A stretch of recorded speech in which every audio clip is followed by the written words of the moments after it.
6장입니다. 6장은 우리 5장 18절이 화 있을진저로 시작했습니다만 6장도 역시 또 다른 화 있을진저 본문이 나와 있죠. 6장은 그래서 화 있을진저 시온의 교만한 자 사마리아 산에서 마음 든든한 자 곧 백성들의 머리인 지도자들이여 해서 다시 한번 타겟이 지도자들에 대해서 지금 심판이 선포되고 있구나가 있지요. 막 1절, 2절, 3, 4, 5, 6이 다 고발이라고 이게 이러네 뭐 이런 것들이 나와 있지요. 그 고발의 내용이 일단 지도자였고 2절에 가면 너희가 갈레로 가보고 하맛에 가보고 블레셋 가봐라. 너희가 이 나라들보다 나으냐? 이런 걸 왜 우리 수사의문문이라 그러지 않습니까? 당연히 기대되는 대답은 뭘까요? 안 낫다 인 거겠죠. 저 나라들이 훨씬 나아.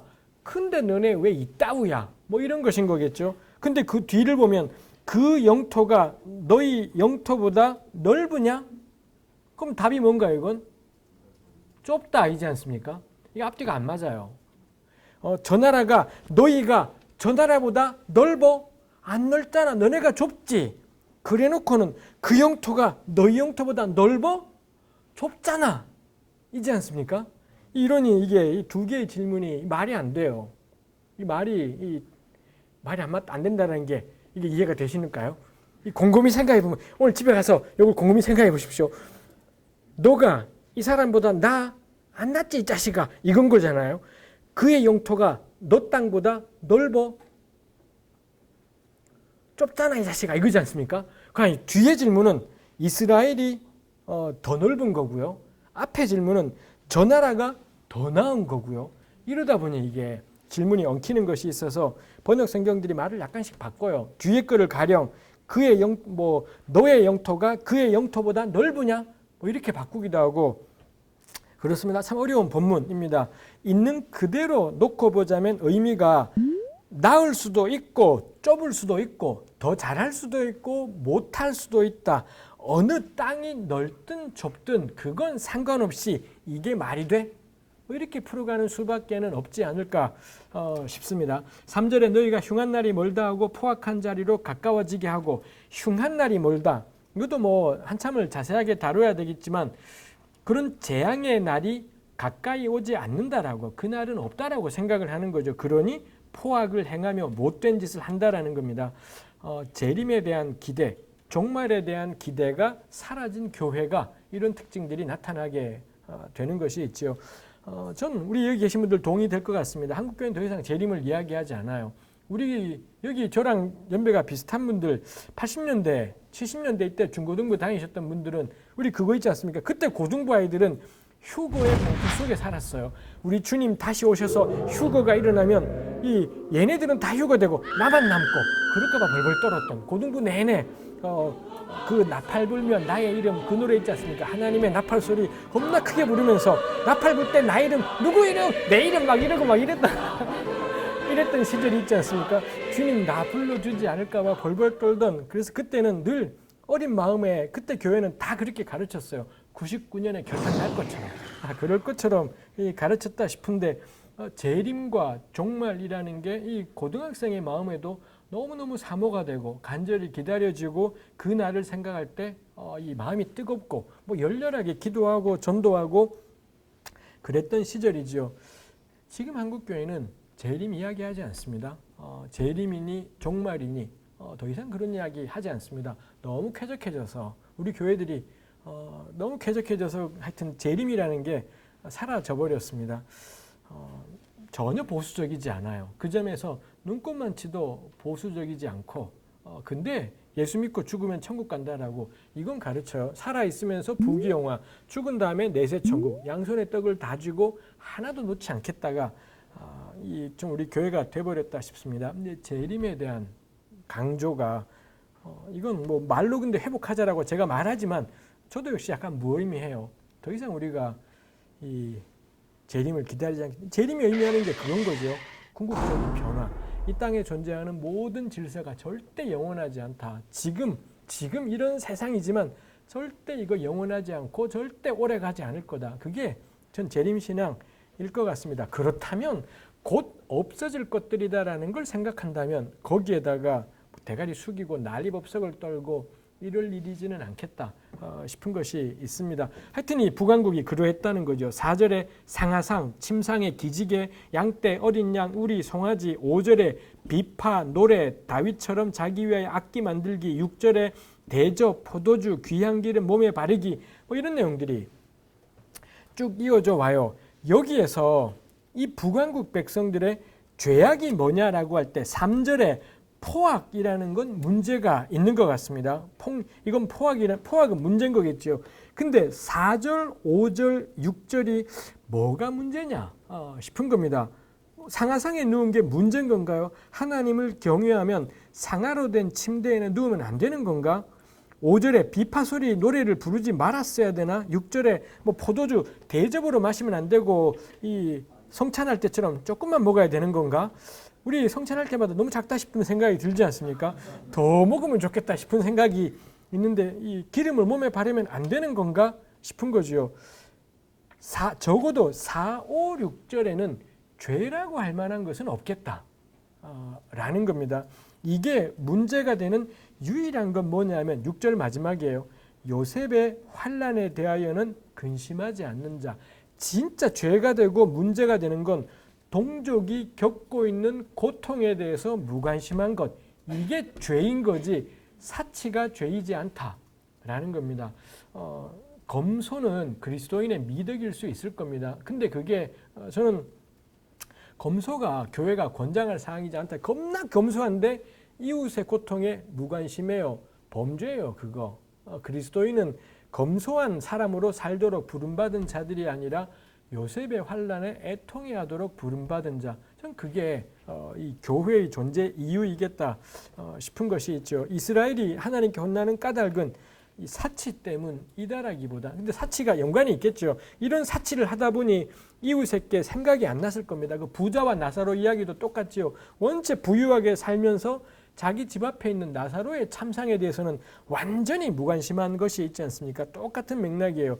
진짜 문제는 사치 자체가 아니라 동포의 환난에 대하여 근심하지 않는 것이죠. 그러자 7절에 사로잡혀가는 자 중에 앞서서 끌려가게 되리라 라는 말씀들이 뒤에 이어져 있는 것을 볼 수가 있습니다. 우리 건너뛰어서 8절부터는 심판 말씀이 8, 9, 10, 11절까지 심판 말씀이 나와 있습니다. 여기서 우리가 하나 언급할 게 말입니다. 1절부터 6절까지가 고발하지 않습니까? 7절에 그러므로 8절에 보니 만군의 여호와의 말씀하면서 다 죽었어. 심판 말씀이 나오더라 라는 거지요. 요걸 생각해 보니 이 심판 말씀들의 특징은 대부분 여기처럼 여호와께서 이르시되 여호와께서 말씀하시니 이런 내용들이 나오더라라는 겁니다. 그러면 1절부터 6절까지는 누가 말한 걸까? 이건 누구의 말일까 싶은 겁니다. 우린 뭐 당연히 아모스에 있으니 아모스에게 주신 하나님의 말씀이라고 생각하겠지만 아모스 연구자들은 1절부터 6절까지는 예언자의 말이다라고 생각을 해요. 하나님이 아모스에게 주신 건 뭐냐? 7, 8, 9, 10절이에요. 이 자식들 다 죽었다고 전해라. 이게 하나님이 주신 말씀이다라는 거죠. 근데 이 아모스가 가서 전하려고 보니 왜 하나님은 다 죽었다라고 말씀하시는 거지? 현실을 보니 요따우로 살더라는 거지요. 그래서 이 고발 말씀은 누가 하는 거냐? 예언자의 생각, 예언자의 관찰이다라는 겁니다. 요거에 증거가 될 만한 게 가령 요나를 하나님이 보내지 않습니까? 요나가 니느웨에 가서 외친 게 뭐냐? 40일이 지나면 이 성이 뒤집어지리라. 요게 전한 것이지 않습니까? 요거의 내용은 심판 선포죠. 너네는 다 죽었어 이 자식아. 이거지 않습니까? 그러면 이제 요나가 당연히 하나님의 사역자라면 그 다음에 했어야 되는 게 뭐가 문제인지를 이야기를 했어야 된다라는 겁니다. 이게 말이 돼? 말이 돼? 말이 돼? 이걸 했어야 되는데 요나는 그걸 하지 않아요. 그 점에서 요나가 굉장히 불충성한 이 사역자인 거겠습니다만 아모스에게 맡겨진 게 여호와께서 이르시되 너네는 다 끌려간다. 그럼 아모스는 이 말씀을 붙잡고 뭐가 문제인 거지? 이거구나 이거구나. 1, 2, 3, 4, 5, 6의 말씀이 있지요. 이런 심판을 하나님이 주시면 예언자는 그 앞에다가 자신의 고발을 덧붙입니다. 이 고발과 심판을 연결하는 게 그러므로인 거죠. 너네 이게 말이 돼? 이게 말이 돼? 그러므로 여호와께서 이같이 이르시되 너희가 모두 끌려가리라 이런더라라는 거죠. 해서 우리 아모스 안에는 예언자의 말이 있고 하나님의 말씀이 있더라라는 것입니다. 그 다음에 우리가 생각해야 될 게, 근데 이게 우리가 사람의 말이라 그러면 당황스러운 게 생길 수가 있을 겁니다. 근데 우리 곰곰이 생각을 해보면 시편, 복 있는 사람은 악인의 꾀를 좇지 않고, 이건 누구의 말입니까?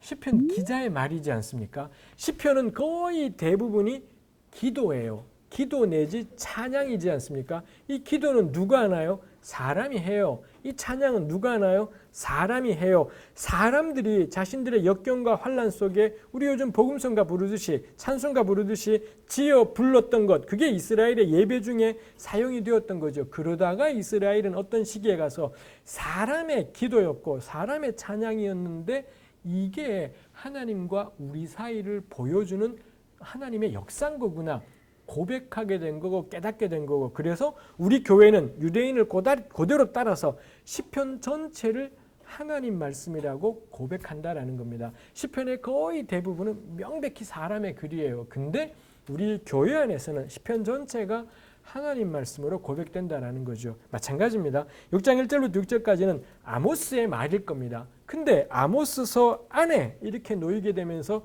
우리는 6장 1절부터 11절까지 전체를 하나님 말씀으로 받는다라는 거죠. 그럼 이런 걸 따져 묻는 유익이 뭐겠습니까?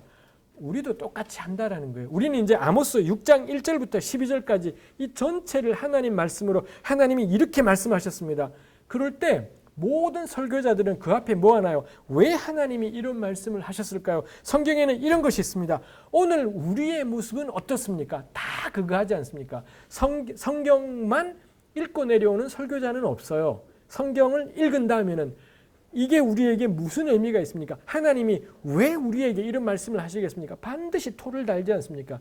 요게 설교지요. 아모스도 똑같은 일을 한다라는 거죠. 7절부터의 하나님 말씀이 있고, 이걸 백성들에게 그것만 전하고 오는 것이 아니라 토를 달아요. 뭐가 문제인지를 하더라라는 것입니다. 그게 시간이 지나면서 하나님 말씀으로 고백된 거죠. 우리가 요즘 시대에 하는 설교는 죽었다 깨나도 200년이 지나고 1000년이 지나도 하나님 말씀으로 고백되지는 않을 겁니다. 왜냐하면 정경이 닫혀버렸기 때문에, 우리 신구약 성경 66권으로 문을 닫아버렸기 때문에 아무리 그럴싸한 글이 나와도 절대로 성경은 되지 않을 겁니다. 다만 우리가 기억할 게, 아모스의 개인적인 말을 하나님이 사용하셔서 하나님 말씀이 되게 하셨다, 이걸 본다면 우리 역시 이 주어진 66권의 성경 말씀을 굳게 붙잡고, 그리고 우리 현실을 향해 끊임없이 고민하고 괴로워하는 게 충분히 타당하다. 성경만 달랑달랑 읽고 말 것이 아니라 이 말씀이 오늘 우리에게 뭘지를 고민하고 괴로워하기. 만일 제가 지금 풀어가는 제 생각이 아니라 학자들이 다 이렇게 푸는 것입니다만 그렇다면 6장 1절부터 6절까지에 나와 있는 아모스의 통찰이 대단하다라는 거죠. 우리는 아모스 그러면 가만히 있더니 하나님이 역사하셔서 그냥 아모스는 스피커인 거고 뒤에 하나님이 알아서 다 말하는 스피커. 절대 그렇지 않다. 이 사람 살아있어요. 살아있어서요. 눈으로 보이고요. 이 시대가 보이는 거고 느껴지는 거고 이 시대의 본질을 딱딱 짚어내는 것이 있더라라는 것입니다. 오늘 우리 설교자이든 그리스도인이든 마찬가지인 거죠. 우리 시대에 대해서 열심히 들여다보고 하나님이 주신 건 이 자식들 다 죽었어. 이걸 주신 건데 아모스는 이만큼의 말이 그가 고발하고 폭로하고 드러내고 책망하는 것이 있더라라는 거죠. 그렇다면 오늘 우리 역시 전 이런 작업들이 반드시 우리에게 필요한 일이겠다 싶은 것이 있습니다. 6장 12절 말들이 어찌 바위 위에서 달리겠느냐 소가 어찌 거기서 밥 깔겠느냐 이 둘 다가 말이 안 되는 상황이지요. 근데 너희는 정의를 쓸개로 바꾸고 공의의 열매를 쓴 쑥으로 바꾸어 버렸구나. 정의와 공의 이게 있어야 사는데 이거 전체를 쓰라린 걸로 바꾸어 버렸다. 이지요. 13절에 허무한 것, 여기 허무한 것이 히브리어로 로데발이라는 단어입니다. 로데발이라는 단어가 풀이를 하면 허무한 것이 되고요. 그냥 냅두면 고유명사, 로데발이라는 지역 이름이 있기도 합니다. 그러니 여기 허무한 것을 기뻐한다라고 했지만 실제로는 로데발을 기뻐하며 이르기를 우리는 우리의 힘으로 뿔들을 히브리어로 하면 카르나임이고요. 카르나임이라는 지명이 있어요. 그러니 아마도요 13절은 이 북왕국이 이때가 여로보암 2세 때입니다. 겁나 잘 나갈 때인데 로데발과 카르나임 이쪽으로 영토 확장이 되었다라는 거죠. 영토가 쭉쭉 넓어져 가자 굉장히 잘난 체하면서 우리 힘으로 이만한 걸 했다 기뻐하고 즐거워하고 난리법석을 때문에 영토 확장은 계속 이루어지는데 현실은 뭐냐? 정의와 공의를 쓰디쓴 쓸개로 만들어버리는 그런 현실. 그러자 14절에 하나님이 이스라엘 족속아 내가 한 나라를 일으켜 너희를 치르니 하맛 어귀에서부터 아라바 시내까지 너희를 박살내버리겠다. 뭐 이런 말씀들로 이어진다 싶죠.